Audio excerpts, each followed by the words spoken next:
gigantescas, como por ejemplo, una de las citadas por los autores de esta convocatoria, vivida en Colombia durante la votación del plebiscito de 2016, que fue convocado para refrendar el acuerdo de paz suscrito entre el Estado colombiano y la exguerrilla de las FARC.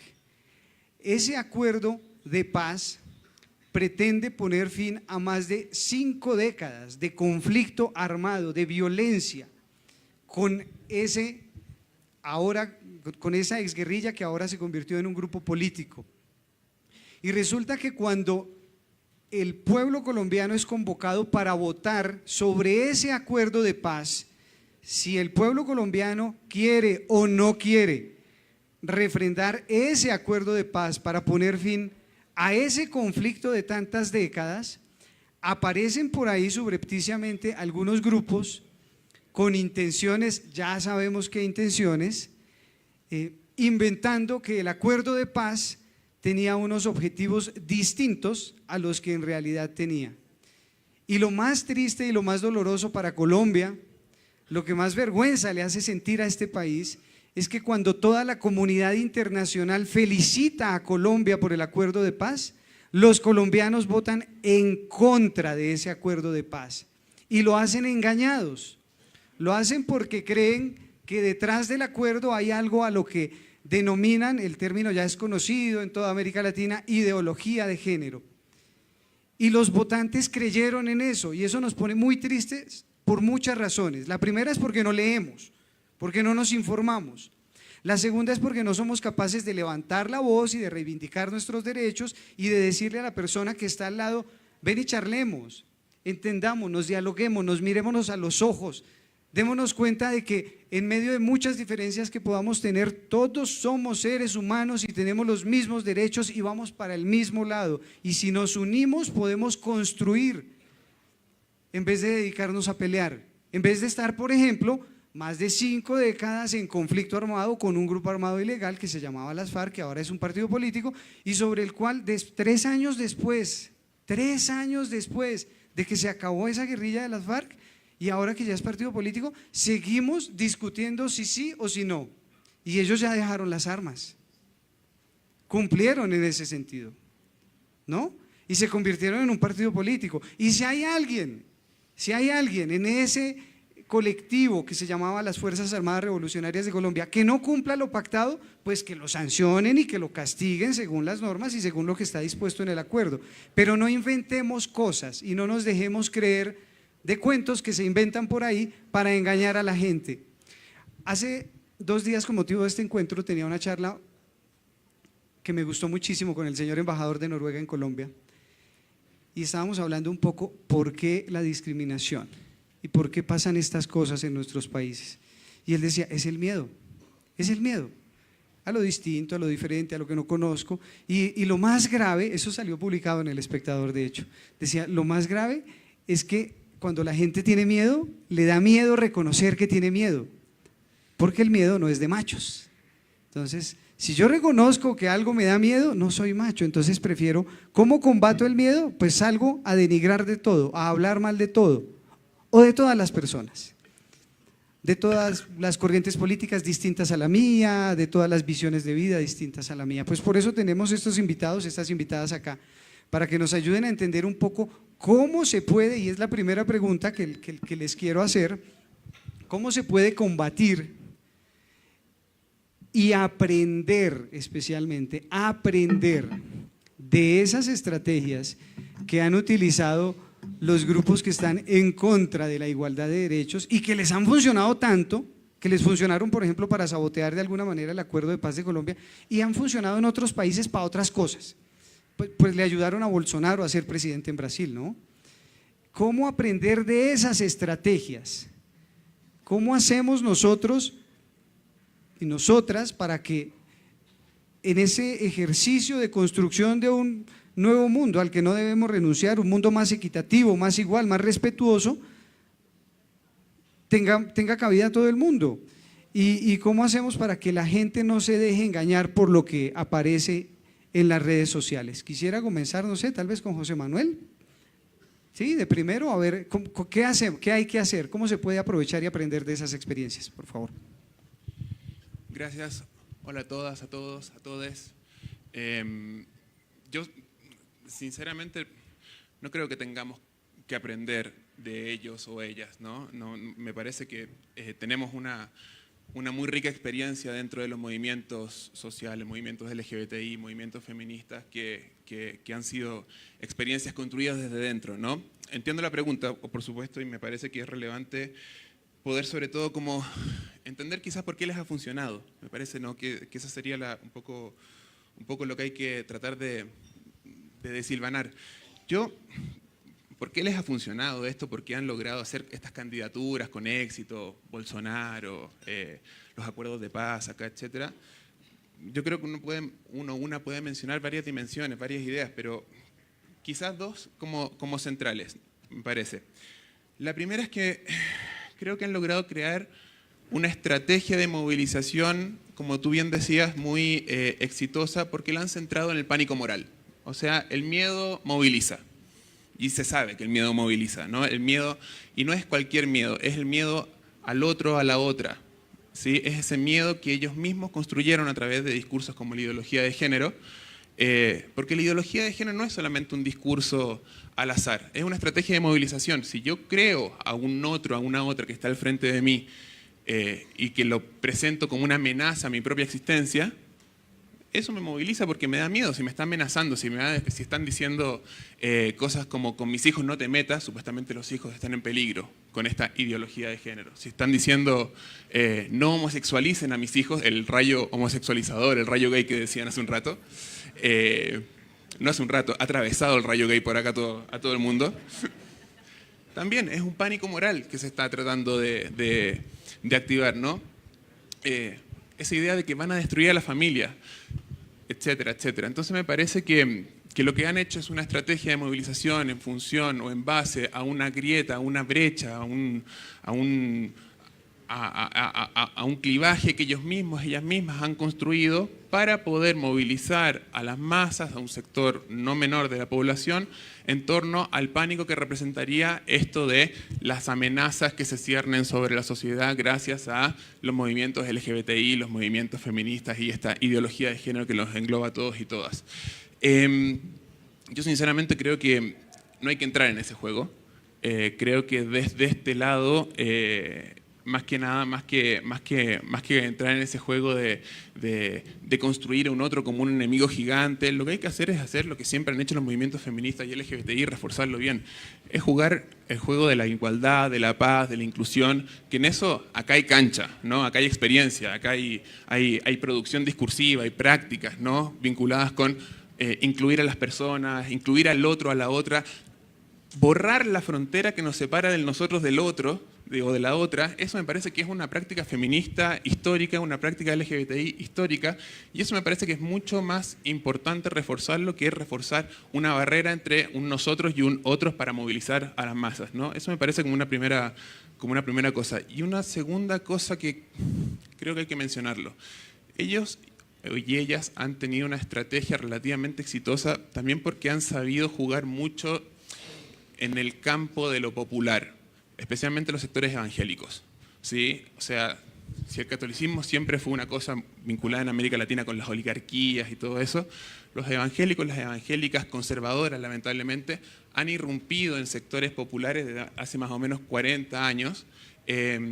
Las exigencias de la comunidad LGBTI, de la coalición por los derechos sexuales y reproductivos, por los grupos feministas que están trabajando y poder hacer desde esas agrupaciones y desde estas articulaciones estas otras voces. Y por supuesto en la práctica después hay, por último, muchas cosas que hemos venido haciendo y que creo que tenemos que seguir construyendo, como por ejemplo campañas de comunicación para visibilizar estas voces, para visibilizar estos diálogos, producir más materiales, ¿no? Porque también esto, en la experiencia que hemos tenido de trabajos con organizaciones de sociedad civil y demás, hay a veces un desconocimiento de la presencia de estos discursos, de estas teologías, de estas militancias dentro de los grupos religiosos, ¿no? Y necesitamos producir espacios de diálogo, producir materiales también que puedan acompañar procesos de trabajo con organizaciones. Gracias. Yo tomo lo último que has mencionado, ¿no? Bueno, PROMSEX tiene la Secretaría Ejecutiva de CLACAI, que es el Consorcio Latinoamericano contra el Aborto Inseguro, y nosotras sacamos el año pasado un documental que se llama Género bajo ataque. Les invito a todas que lo busquen en el YouTube, está libre, se llama Género bajo ataque. También pueden entrar a la página web Género Documental. Tenemos una versión de hora y 10 y una versión de 40 minutos. Está subtitulado al portugués y al inglés. Es un documental que trata los casos de Costa Rica, con elección de Alvarado, a partir de la visión de una historia de una pareja gay que estaba a punto de casarse, ¿no? Porque la Corte había planteado esto, ¿no? Y cómo más bien todo este clima va variando. No voy a dar más spoilers. Estaba Costa Rica, Brasil con todo lo de Bolsonaro, que sabemos cómo terminó, Perú con lo de Con mis hijos no te metas, y Colombia con justamente el plebiscito. Entonces es un documental que muestra un poco el poder de las iglesias, el poder de estos discursos, y también cómo afecta la vida de las personas directamente, que es lo que estamos tratando todo el tiempo de decir. Entonces, esa es una alternativa. Yo les invito a ver el documental y a usarlo. Quizás hemos hecho también una guía para su discusión. Entonces, la idea es que podamos poner a discusión este tema, y a veces los recursos audiovisuales ayudan, son más ligeros, o no sé si es la palabra, pero llegan más, y a partir de las historias podemos de alguna manera mostrar que este movimiento es un movimiento regional. Y entonces a un movimiento regional también tenemos que tener una respuesta regional, y eso es un poco la lectura. Pero bueno, este año esperamos hacer uno que sea como la respuesta, porque ya este era un poco triste, uno terminaba muy deprimido después de verlo, y la idea era como género al ataque, ¿no? Necesitamos mostrar todas las luchas que estamos teniendo, porque estamos luchando, estamos resistiendo, y ya, miramos la parte fea, ahora miremos la organización que está, ¿no? Y lo otro que quería decir es, con lo que decían de las alianzas, ¿no? Nosotros mencionamos que hay una alianza estratégica, entre comillas, entre el campo católico y el campo evangélico, que supuestamente no es una alianza normal o que no se da en todos los ámbitos, pero que este movimiento ha logrado esa alianza, ¿no? Entonces nosotros también tendríamos que ir por nuestra alianza estratégica, quizás, ¿no? Que es la alianza del movimiento LGTBI, el movimiento feminista, el movimiento por los derechos sexuales y reproductivos. Todas somos afectadas por este movimiento, por la ideología, por este discurso de ideología de género nos afecta. Entonces, quizás tenemos que pensar en cómo hacemos alianzas entre nosotros para de alguna manera hacer la respuesta, ¿no? Entonces, ahí también tenemos otra cosa que profundizar, ¿no? Y que puede ser una manera de darle respuesta. Entonces, por el momento, y lo que se dijo, ¿no? El grassroots, lo de abajo, necesitamos empezar a hablar con la gente, porque ellos hablan todo el tiempo con la gente y así es como crece el movimiento. Nosotros también tenemos que empezar a hablar y hacer trabajo de abajo, que es el más difícil, pero hay que hacerlo. Gracias. I think for us in regards to the movement and the mobilization, it's been, for us in Belize, slow. It's been very slow, and looking towards regional alliances has been, to a sense, difficult because of location, geographical location. We are the only primarily English-speaking country in Central and South America. So we have, and because of our relationship with the United Kingdom, we have more affiliation with the Caribbean countries. To an extent, Belize is a trailblazer in regards to LGBT issues for the Caribbean, when in regards to Latin America, we are behind. So we're in a position where, in regards to gaining alliance and fostering an effective movement in regards to the LGBT community, a lot of the work that we've done has only been local work. Yes, we have individuals who have representation in regional or in global networks. However, translating the work back to Belize has always been a problem, because there's only a portion that we can take, because if we're at a Latin American, or if we're in a Latin American network, there's only a portion that relates to what we're facing back home. I think about our trans organization, our oldest trans organization in Belize, Trans in Action Belize. they're a part of the Red Lock Trans network. However, a gender identity law in Belize is beyond where the trans community is. So while it's a way of development for the leadership of TIA Belize, translating that and having that conversation with our conservative groups in Belize has posed a problem, because we're at a point where in Belize they're just understanding what LGB is, and then we're speaking about trans, where it's something a lot of people within Belize and within the LGB community itself has not fully understood in Belize. So in order for us to be able to actually do this engagement, we're still at the local level in Belize. We're always on the search for opportunities to be able to actually enhance our communication with our conservative groups. But I think one of the beautiful things about Belize is we're so small that at some point we would be able to have direct dialogue with these groups or with people who are within these groups. Like for instance, our circle, we're an LGBT organization, but we still sit on the CCM for the National AIDS Commission, which allows us to be able to speak with the person who is in charge of the churches, which allows us to be able to have a dialogue with the person who is in charge of the children and family issues. So for us, it's been mostly local work in regards to gaining the regional support and the global support.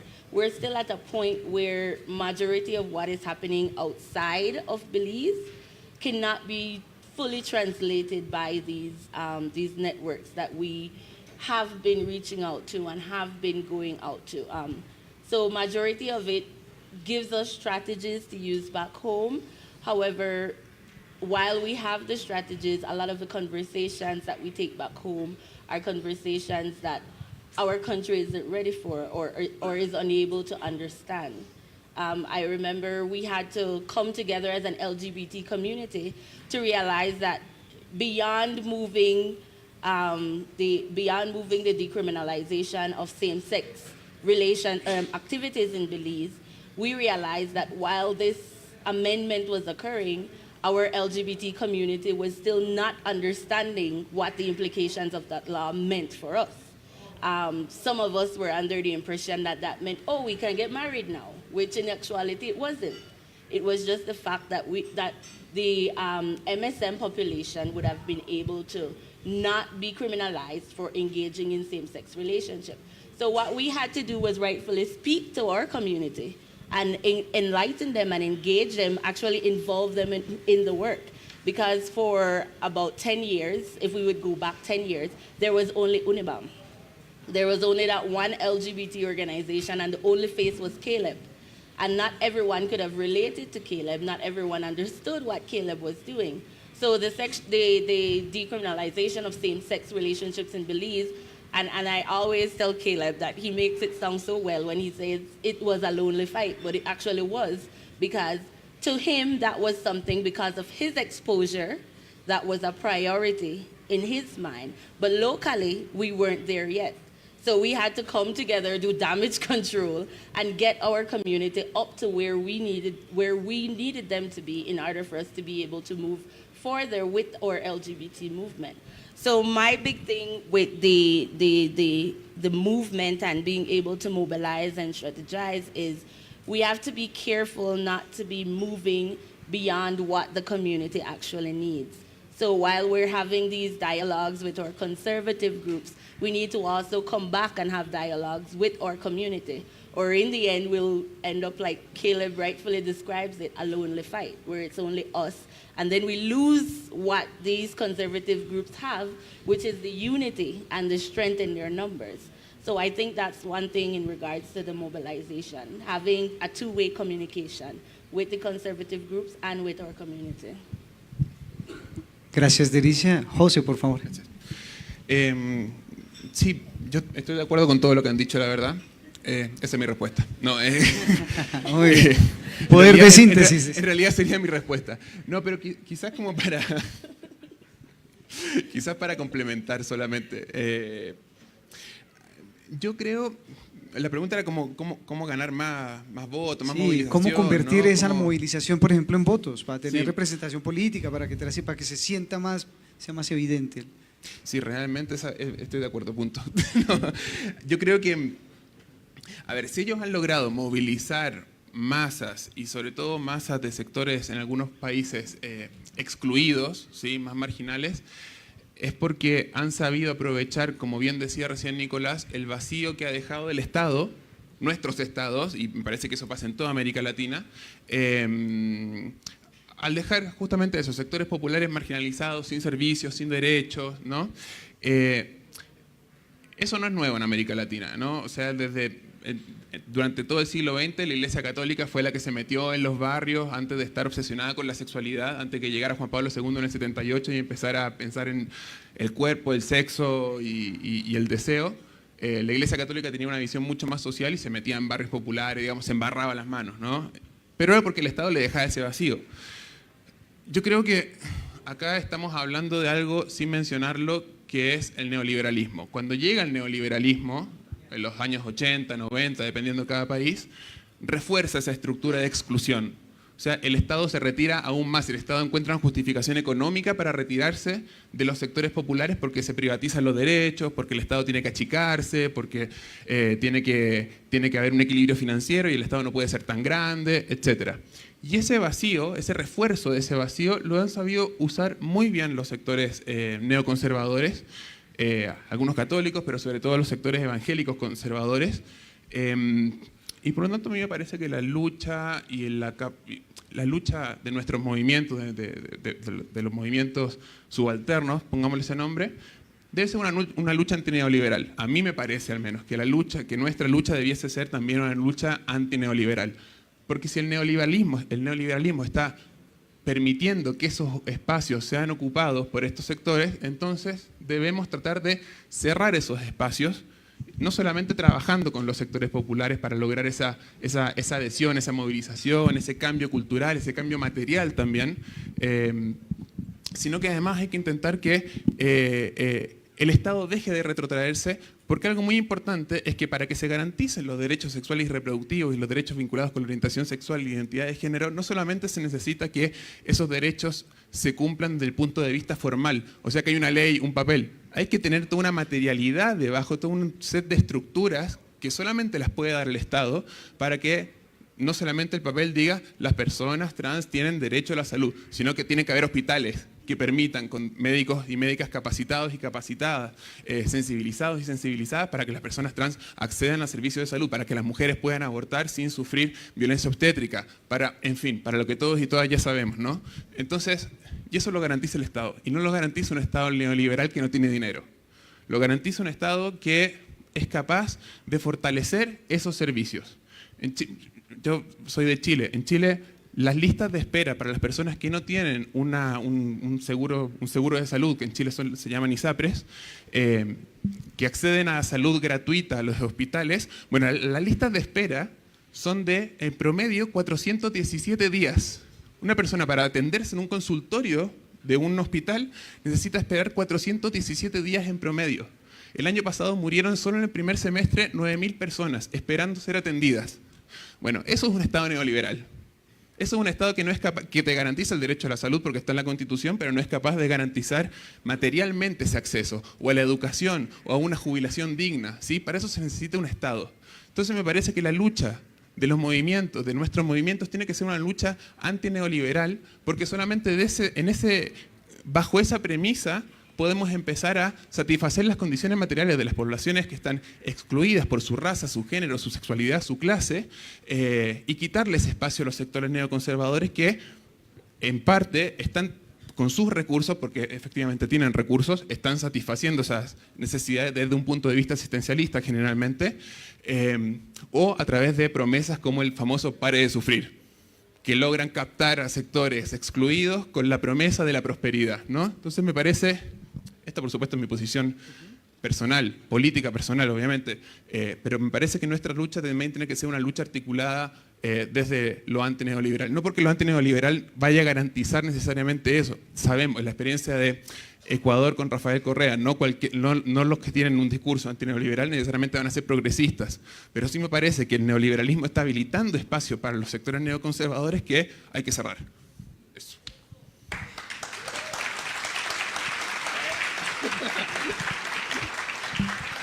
José al poder. José al poder. No, una mujer al poder. Muy bien. Pregunta.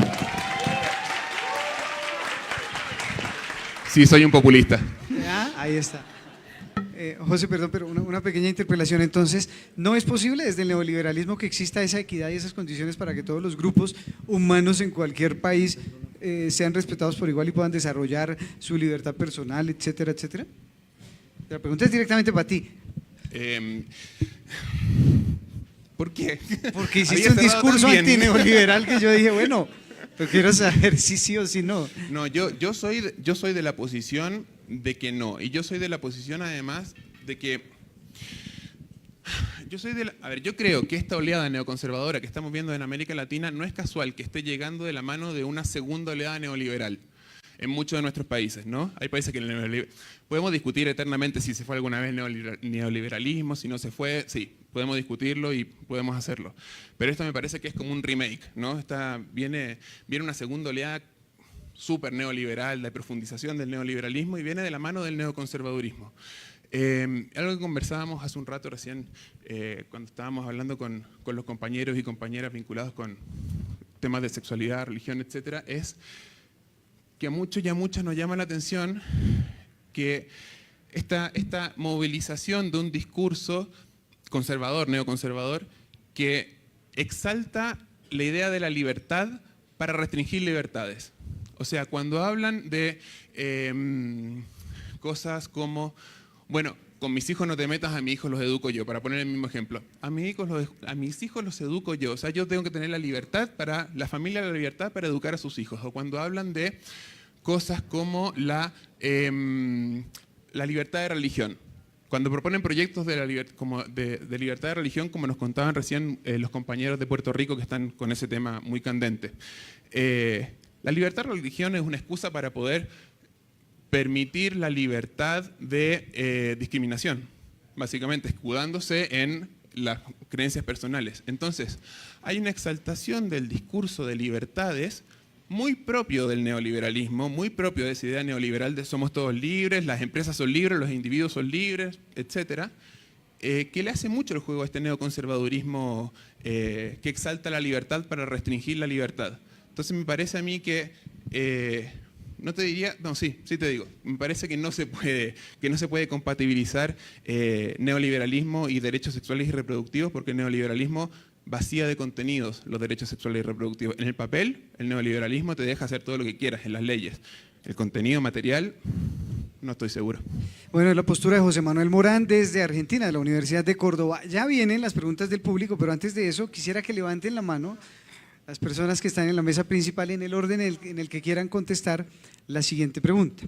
Tienen dos opciones. Es que en este tipo de encuentros uno usualmente se nutre mucho desde los contenidos de la mesa principal, pero también de la trasescena, ¿no? Del diálogo aparte. Uno dice, wow, yo no sabía que en este país habían resuelto este problema de esta manera, yo no sabía que ocurría esto. La pregunta concreta para ustedes, en el orden en el que quieran levantar la mano es, por favor, compartan con todas las personas aquí presentes una experiencia positiva que hayan encontrado entre la gente que está aquí reunida, que uno diga, wow, esto se puede hacer en mi país, podemos intentarlo, o un error de su propia experiencia en su país. Hombre, el movimiento LGBTI iba muy bien hasta cuando decidimos hacer esto y nos equivocamos, porque a veces también uno se equivoca tratando de hacer las cosas bien.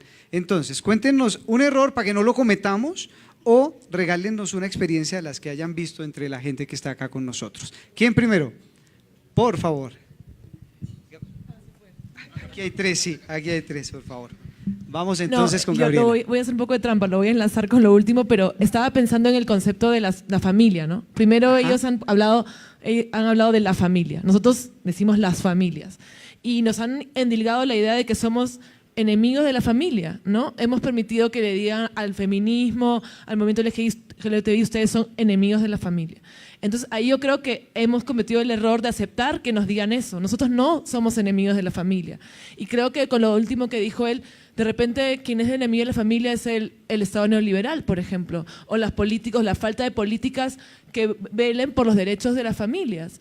Cuando no te permiten tener una familia con 2 personas del mismo sexo y criar a un hijo, cuando no te permiten decidir, ¿no es cierto?, cuándo o no hacer tu familia, etcétera. Entonces, creo que, no sé si es un error, pero hemos dejado que ellos monopolicen un tema que a todo el mundo le importa, como el tema de la familia, porque todos tenemos una familia, y entonces hemos dejado que nos roben eso, y nosotros tenemos que volver a hablar de las familias, reivindicar la importancia de las familias desde un discurso progresista, y creo que ahí podríamos también ganar mucha gente. Ok, muchas gracias. Bueno,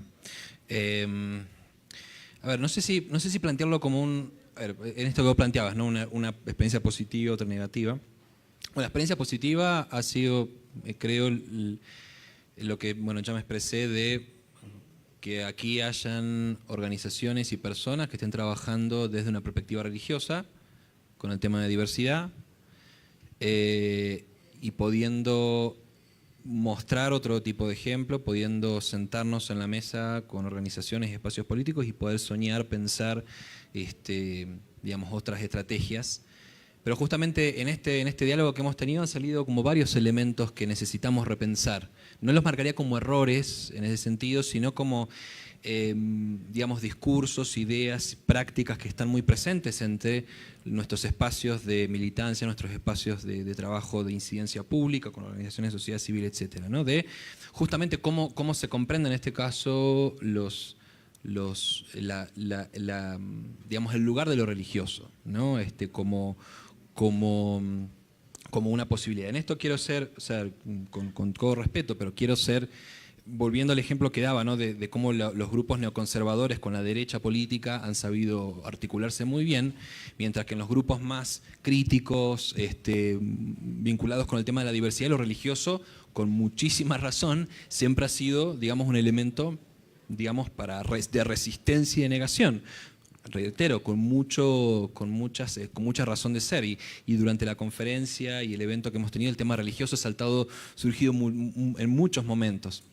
Pero como estábamos expresando en otro momento, hoy en día, si seguimos negando la dimensión social y pública que tiene lo religioso entre nuestros espacios, lo que estamos haciendo es dejar la puerta abierta de par en par para que las voces religiosas neoconservadoras sigan tomando la hegemonía y sigan teniendo la voz cantante junto con la derecha y el neoconservadurismo social y político. Entonces, en ese sentido me parece que es importante repensar algunos conceptos, por ejemplo, como que se estaba diciendo recién de laicidad, por ejemplo. ¿Cómo podemos discutir el tema de laicidad? O sea, yo en ese sentido, como también les expresaba,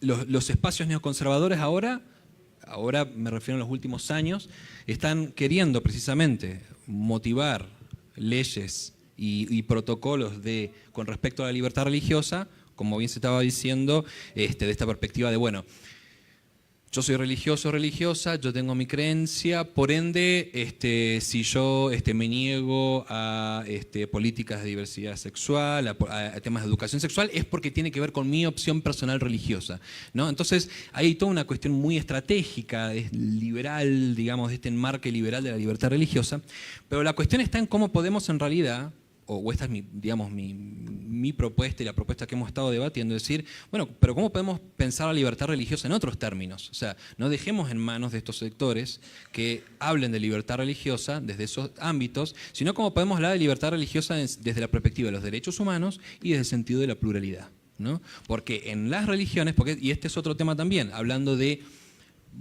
reitero, no errores, sino de conceptos que hay. ¿Qué significa lo religioso? Entonces, si hablamos de religión, se habla de iglesia, se habla de dogmas, se habla de cúpulas, de liderazgo, pero la religión es muchísimo más que eso.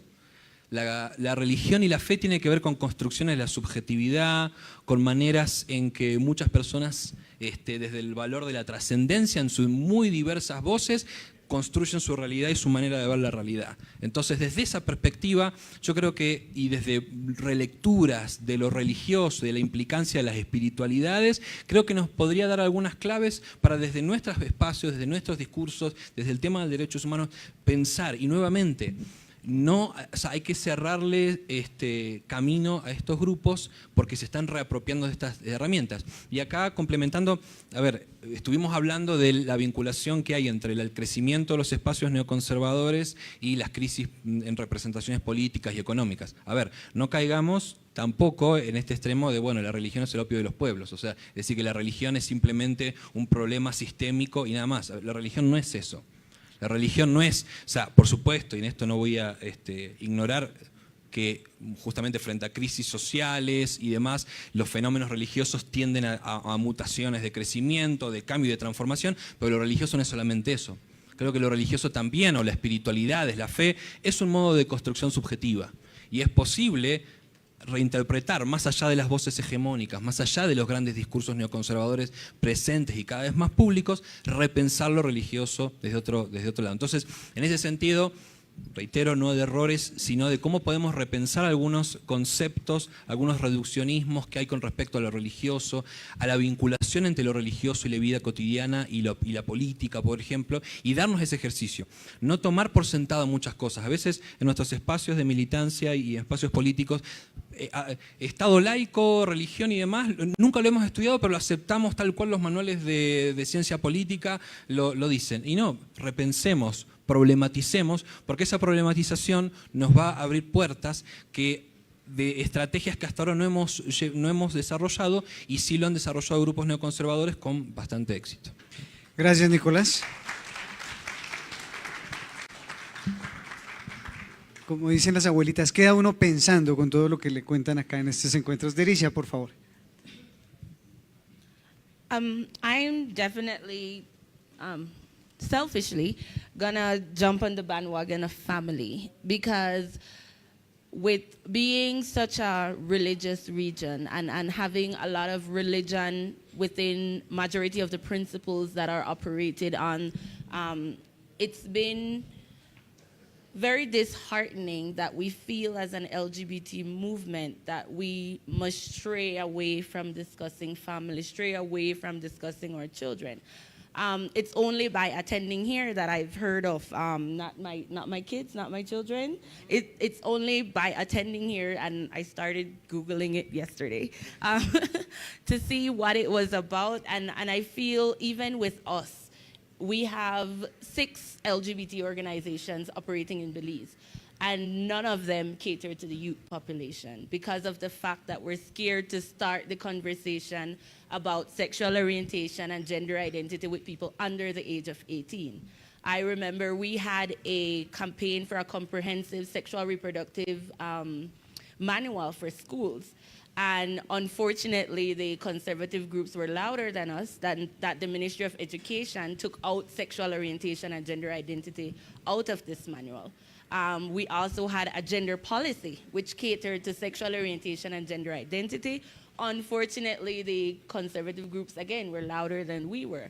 Not because we didn't mobilize, but because we felt as if though bringing up family and bringing up children, we would have lost some of our allies.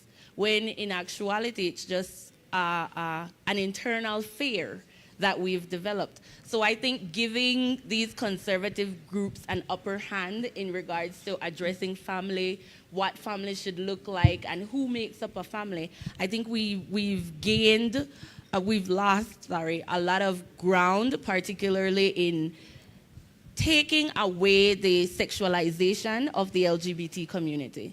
Because for us, if we speak about the LGBT community, and I'm sure it's in a lot of different places where lesbians are accepted or tolerated. Let me say tolerated. Lesbians are tolerated because if you present yourself as a lesbian, the first thing they're thinking is, oh, that's 2 women. That is beautiful. Well, it is, right? But the thing is, when you start talking about the men who have sex with men and the trans population, all they're looking at is the sexual activity that occurs, as opposed to us actually bringing into light that we are humans. We want the same thing as everyone. We're entitled to having a family. We're entitled to that house and the picket fence and whatever the dream is for everyone. So I think by us being shy and shying away from that and not having strong campaigns showing that families are important, it doesn't matter what our identity is, what our orientation is. Family is our support, be it family of origin or family of affinity. So I think we've lost a lot of ground in shying away from family. So I support what you said in regards to we need to reclaim the term family and give an image as to what, well, not an image, because if we start giving an image to what family is, then we're doing the same thing as the conservative groups. So reclaim family, owning it, and showing the world what our family looks like. So I think that's, well, the one thing I learned was about is it not my kids or not my children? Do not mess with my kids. My kids, okay. So I think that we need to be able to speak openly and fearlessly about family and what family means to us, as opposed to just addressing LGBT issues as a singular issue, as in a personal issue, as in one entity, and looking at it as family. I know for us, our approach in Belize is when we walk into a room where we think there'll be a lot of resistance, we start with, well, I have a child, and my child has 2 moms. So are you telling me that my child does not deserve, because for us, the LGBT community in Belize, when we start our family, we don't have the same social security benefits. We don't have, we can't get health insurance for our partner and our children. No, we can't. We can't adopt. So we can't, there's a lot, there's about 37 laws that we've been championing to be able to create a plain ground for a family. I mean, I'm an advocate, but my profession, I'm a military captain, and I'm pensionable. My partner is pensionable. However, if something happens to me, I cannot transfer my pension to my partner. Although we've been committed in another country, it does not apply in Belize because our relationships don't exist.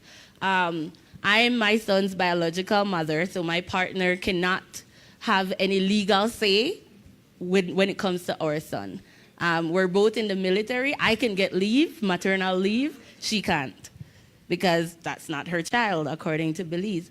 And we both pay into the social security system, but if something happens to her, my child can't get the benefits that she's worked for. So we've found loopholes, and I think finding these loopholes, again, has been a way for us to avoid the direct conversation that these things need to be changed, and they need to be changed now. Because the small study that we did, it was only for about 3 months. We found over 120 same-sex couples raising children in Belize. However, we're still being told that in our census, or 2020 census next year, we won't be counted as a family. I'll be counted as a single mother. So that's how the country will reflect me. So my partner, although we've been together for 9 years, it's not being reflected in Belize. And it's because we haven't been able to, or we have accepted to an extent that these conservative groups can use the word family. And I think one of our mistakes was the fact that we approached them and asked them, okay, so can we not use family, but acknowledge that we're partners, as opposed to saying, okay, we're family, we're here, that is how you need to consider us. So I think one of our local mistakes has been, we accepted, okay, you don't call us a family, call us something. Rather than saying we're a family, you need to accept that we're a family and give us the rights as a family. So I think that's one of our mistakes, and I think this campaign is something I'll probably look at and see how that can be used to shape our dialogue back home in Belize.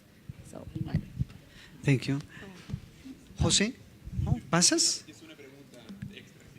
Ah, está bien, tienes una. Viene el momento de las preguntas del público y veo, a ver cuántas manos se levantan acá para preguntar. Hay un montón. Vamos a tomar, para agilizar un poco y mientras el equipo de logística va aproximando el micrófono, tomaríamos exacto de a 3 o 4 preguntas.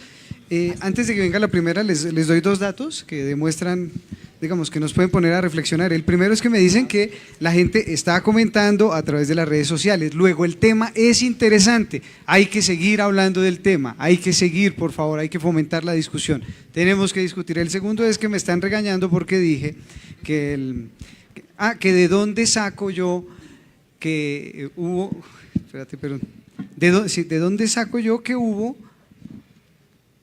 a ver, lo perdí. No, es que me pareció interesantísimo, pero lo perdí acá. Era, ¿de dónde saco yo que la ideología de género intervino para la votación del plebiscito? Pues creo que…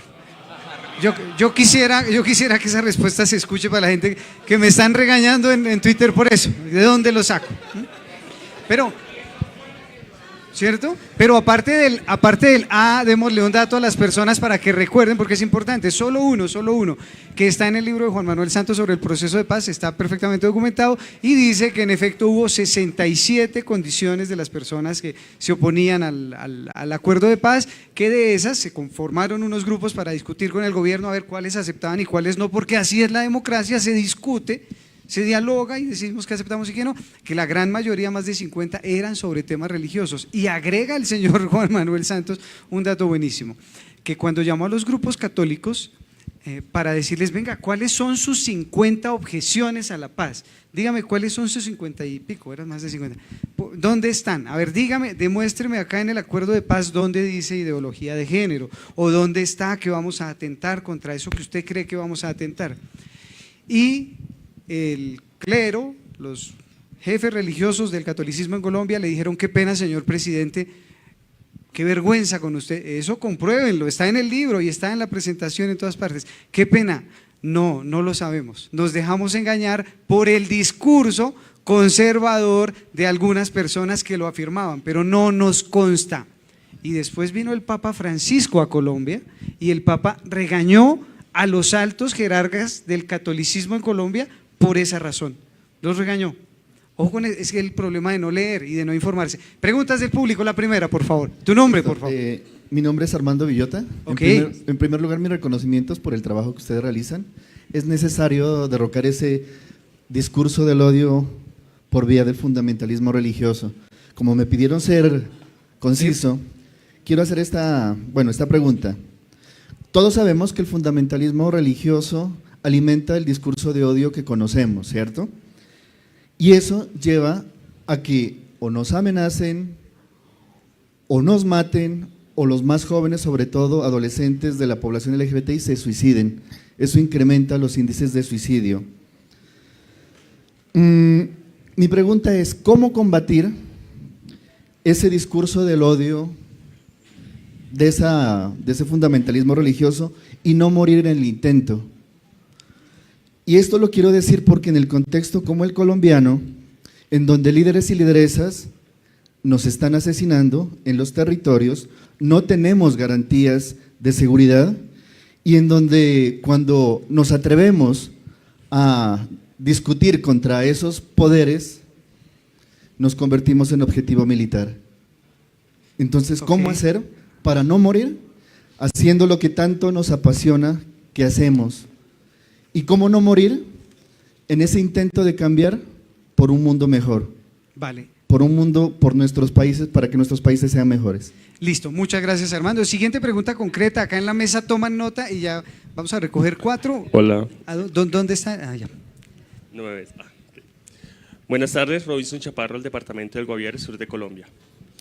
Es interesante cuando, por ejemplo, dialogan ustedes sobre los discursos o algo sobre el tema de la ideología de género, ¿cierto? Pero entonces quiero preguntarle a José, digamos que el marco de la experiencia y ayer que tuvo aquella ponencia bien interesante, ¿qué hacemos entonces si aquí hay activistas? Aquí están de los territorios que no son de Bogotá, sino que son de Guaviare, de otros lugares donde, perdón la expresión, han matado maricas, por el simple hecho de serlo. Entonces quiero preguntarle, Cuando estamos en los discursos políticos, campañas electorales, y nos llaman a nosotros, supuestamente para el tema de la ideología de género, ¿qué hacemos nosotros? Si vamos, le damos protagonismo, ¿cierto? Porque estamos diciendo que algo existe. Pero si no vamos, le damos cabida libre para que hablen lo que quiera y nosotros caemos más, atentan contra los egos. ¿Qué hacemos? Gracias, Robinson. Tercera pregunta. ¿Dónde esté el micro? Yo aquí no. Muy bien, muchas gracias. Gracias, muy buenas tardes. Yo soy la teniente coronel Sandra Mora. Más que una pregunta, un aporte especialmente para la compañera y la de Belice. Escuchando atentamente el trabajo que se viene haciendo en su país, yo sí la invito a que no hay que negociar nada con nadie, especialmente cuando se trata de lo que somos. Sigan luchando por el reconocimiento a una familia, porque todos somos familia, independientemente de lo que sea. No tiene por qué negociar cómo quieren que sean vistas por otros. Es su dignidad y la de su esposa. Gracias. Muchas gracias, teniente.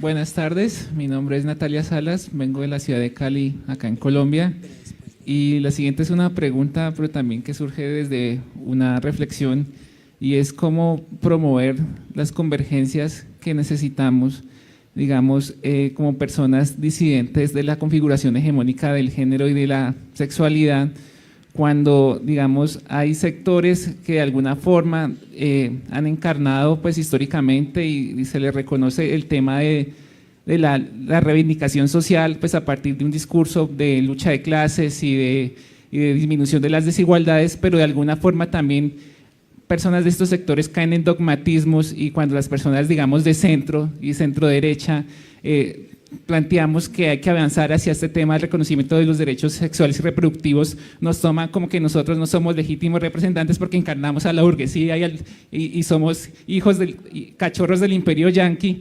Entonces, ¿cómo se pueden generar esas convergencias? Porque de verdad esa disposición a rotular y a señalar también está dentro de los sectores que, digamos, progresistas, a los que se les reconocen, digamos, unas luchas muy concretas, pero que también tienen ese talante, así como el de los sectores neoconservadores, de señalar, de rotular y estigmatizar. Gracias. Muchas gracias, Natalia. Comencemos entonces a responder, puede ser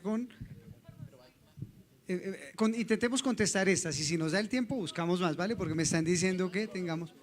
dos más, listo, perfecto, una más. Hola, buenas, mi nombre es Dayan Rodríguez, soy de Ecuador. Aparte de todo lo que hago, estoy estudiando una maestría de género y desarrollo, y esta pregunta va justamente para la compañera de Pronsex. Habíamos medio conversado y quería saber si es que por si acaso conoces qué instituciones privadas o públicas o inclusive conservadoras o de la iglesia están financiando en este momento a Con mis hijos no te metas, específicamente en Perú, ya que eres de Perú, porque yo estoy haciendo un mapa global de aquellas empresas y también quiénes son los que dan recursos para esta gente, porque esta gente tiene hartísimo dinero. Eso primero, y segundo, no sé si será posible, quizás, no sé, en algún momento entrar en contacto para ver qué estrategia se puede desarrollar para contrarrestar esto. Gracias. Vale, y una más atrás. Hola, no, lo mío es un aporte para todos los asistentes y es una experiencia muy propia, más o menos como la pregunta que hizo el presentador a los demás. Mi nombre es Robinson, yo soy uno de los fundadores de una organización en Bucaramanga, en Santander, que se llama Plataforma LGBTQ Santander, y pues para nosotros la marcha fue lo que creó la organización, o sea, la marcha fue el nacimiento de la organización, pero me inspiró tu participación cuando decías la necesidad de dar respuesta a lo regional, y lo regional fue Ángela Hernández para nosotros, y la respuesta que nosotros le dimos en el 2017 a ella fue una marcha mucho más contundente que se llamó la Revolución de Género, y en el 2017 y en el 2018 volvimos y tocamos otro tema de los que tocaron acá, y es la dicotomía entre que la marcha sea algo muy divertido, creativo, para que las maricas, como hemos dicho acá, salgan a marchar, se visibilicen, pero también la necesidad de rescatar el tema de las familias. Entonces se llamó el Carnaval de las Familias, y logramos que muchas familias diversas marcharan y familias heterosexuales marcharan. Entonces yo creo que ese es el reto que nosotros tenemos aquí y es poder llevar esas ideas que hoy condensamos a los territorios y después traerlas y volver a enriquecer como el debate. Este año la llamamos Ni un paso atrás. Gracias, Robinson. Comencemos ahora sí a responder, por favor. ¿Quién arranca? José, ¿está bien? Te presto con el mío, allá hay otro micro. De primera. Está desprevenido. Sí, sí. A ver, tratando de hacer como una síntesis. Sí, el tema, lo que comentaba el compañero recién, ¿no? Y ella también, el tema de la ideología de género es muy perverso porque ejerce una doble violencia sobre los cuerpos de las mujeres y personas LGBTI. Primero, la violencia histórica que han sufrido en función de género y sexualidad. Y en segundo, la segunda violencia casi epistémica de tener que estar explicando que las demandas concretas que se movilizan desde estos movimientos no son ideología. O sea, es como una encrucijada tétrica, ¿no? Le agrega una violencia más a la violencia histórica. Entonces la pregunta de cómo enfrentar esto y no morir en el intento me parece buenísima, central.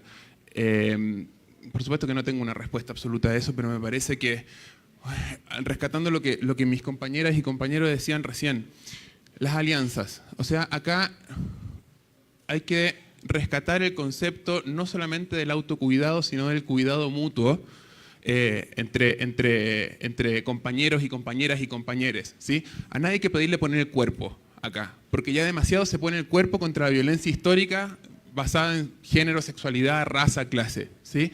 Acá no hay que pedirle a nadie un sacrificio. Acá lo que hay que hacer es combatir esto desde lo comunitario, me parece a mí, desde las alianzas, desde la solidaridad, desde la sororidad en el caso de las compañeras, y de ese modo crear alianzas para poder combatir esto. Y combatir esto, yo creo que, y acá lo conecto con la pregunta que me hacían, que hacían desde allá, ¿no? Combatir esto no significa ir a enfrentarlos a tirarles piedras. A veces sí, pero combatir esto puede significar más que nada hacer alianzas, y de nuevo voy a rescatar lo que decían mis compañeras y compañeros, hacer alianzas con sectores que quizás sí puedan tener alguna llegada más profunda sobre las comunidades que se ven interpeladas por y que reproducen acríticamente el discurso de la ideología de género. Movimientos religiosos o de fe progresistas. Ellos y ellas pueden tener mucha más llegada para combatir este discurso de la ideología de género desde sus bases que quizás los sectores LGBTI feministas que no están tan acostumbrados o vinculados con el discurso religioso, ¿sí? O sea, empezar no frontalizar, sino que ver las distintas alternativas por el costado, por abajo, a ver por dónde se puede llegar a enfrentar este discurso sin poner el cuerpo, porque basta de poner el cuerpo también, porque a nadie se le puede pedir eso, me parece, ¿no? Tengo una letra terrible. Lo que comentaba la compañera recién, respecto del tema de esa izquierda ortodoxa, que yo lo comparto, ¿no? Hay una izquierda ortodoxa que siempre privilegió el tema de clase por sobre el tema de género, porque pensaba que el género y la sexualidad eran temas burgueses. Sí, eso existe. Y eso, en mi cabeza, me acuerdo de un par de discursos de Rafael Correa justificando su posición homofóbica y misógina, diciendo justamente eso. A nosotros con la izquierda nos importa la clase, el resto, ¿qué nos importa? Sin embargo, también me parece que hay otras posiciones que también han surgido de la izquierda que tienen que ver con lo que han conversado ustedes. Yo lo voy a repetir solamente en los días anteriores, la interseccionalidad.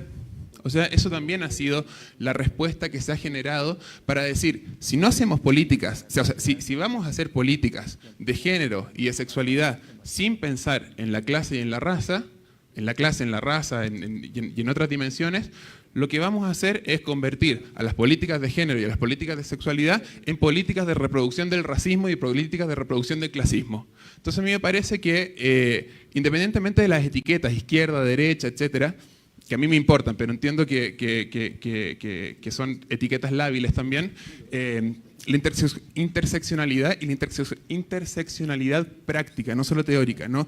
Pensar las políticas, pensar las prácticas desde la interseccionalidad es necesario para no reproducir las mismas estructuras de poder que vienen aquejando a las personas históricamente en base, de nuevo, repito, hasta el cansancio, clase, raza, género, etc. José, perdóname, pero nos están cortando acá el tiempo. ¿Podemos escucharlos? Un minuto cada uno para que cerremos, pero está bien. Delicia, ¿quién? Ella va a terminar. Ok. Ya. Gracias por la pregunta. Bueno, efectivamente el tema del financiamiento es un tema súper importante y ahí estamos como un poco cojos todavía. Pero un aliado que ha sido muy importante es el periodismo de investigación, por lo menos en el caso de Perú. Y también tenemos una página web que les invito a ver que se llama lamalafe.lat, que es una página donde estamos tratando de poner las investigaciones en temas sobre el neoconservadurismo y las investigaciones también de ese tema del financiamiento, ¿no? En el caso de Perú ya hay una iglesia que compró un estadio millonario, lo volvió a vender, que se llama Agua Viva, por ejemplo, donde efectivamente sabemos que ahí hay dinero que incluso están investigándose por temas de lavado. Entonces, hay varias iglesias que mueven muchísimo dinero, que reciben muchísimo dinero a través del diezmo, y eso también se ha investigado en Perú mucho. Estado Huayca, Ojo Público, que son plataformas de investigación que han probado la cantidad de dinero que se mueve. Entonces, lo que nos falta es ver cómo viene el dinero del norte hacia el sur, que es lo que más o menos intuimos, ¿no? Pero ahí falta mucho. Entonces, yo creo que en cada país tenemos que buscar también la alianza con el periodismo de investigación independiente, que es el que nos puede ayudar y que nos ha venido ayudando para un poco mostrar lo que está detrás de estos grupos conservadores. La mala fe, dijiste. Perfecto. Nicolás, por favor. Bien, cortito, simplemente tal vez hacer énfasis en la primera pregunta sobre los fundamentalismos y conectarlo también con lo que decías de estas polarizaciones y reduccionismos ideológicos o de marcos teóricos o como quiera que lo llamemos. Obviamente los discursos de odio sabemos que es una problemática social extendida donde lo religioso es un elemento fundamental en muchos elementos. Creo que hay muchas aristas para esta cuestión de la confrontación de los discursos de odio. Lo que yo puedo plantear en ese sentido es que los discursos de odio en los espacios religiosos están basados en un discurso teológico, ¿no? Y eso hay que tenerlo claro. O sea, podemos hablar de derechos humanos, homofobia, diversidad, etcétera, pero en un grupo religioso la clave de interpretación es la cuestión teológica, el discurso propiamente dogmático, etcétera. Entonces, la cuestión es, frente a esta divinidad, este Dios absoluto que tiene la verdad absoluta, al cual se le adhieren unos supuestos modelos sociales, familiares, sexuales, etcétera, que es un absoluto reduccionismo teológico, y hasta podríamos decir, y lo digo como teólogo, a veces herejías. ¿Cómo podemos contrarrestar esto con otros discursos teológicos? Este Dios que se manifiesta como una diosa en el texto bíblico, desde imágenes que son absolutamente lábiles, donde la divinidad no es un objeto, sino es una constante trascendencia, donde la pluralidad y la diversidad es algo constitutivo de la fe y de la noción misma de lo divino. Cómo hay toneladas de versículos bíblicos, a pesar de que los fundamentalistas sacan así como un manual de instrucciones, hay una cantidad de versículos bíblicos que también pueden presentarse para deconstruir y para decir, bueno, no, Dios no es eso y la fe no es eso. Y acá lo conecto con esto que vos decías. A veces estos reduccionismos en términos teóricos, ideológicos y demás, lo religioso lo han dejado de largo en todo sentido. Entonces, ¿cómo hacemos para que lo religioso pueda entrar en diálogo, lo teológico como un discurso válido desde una pluralidad de perspectivas políticas y demás, para promover estos otros discursos teológicos? Y con Delicia terminamos. Para dar la palabra luego acá. The pressure is 1 minute.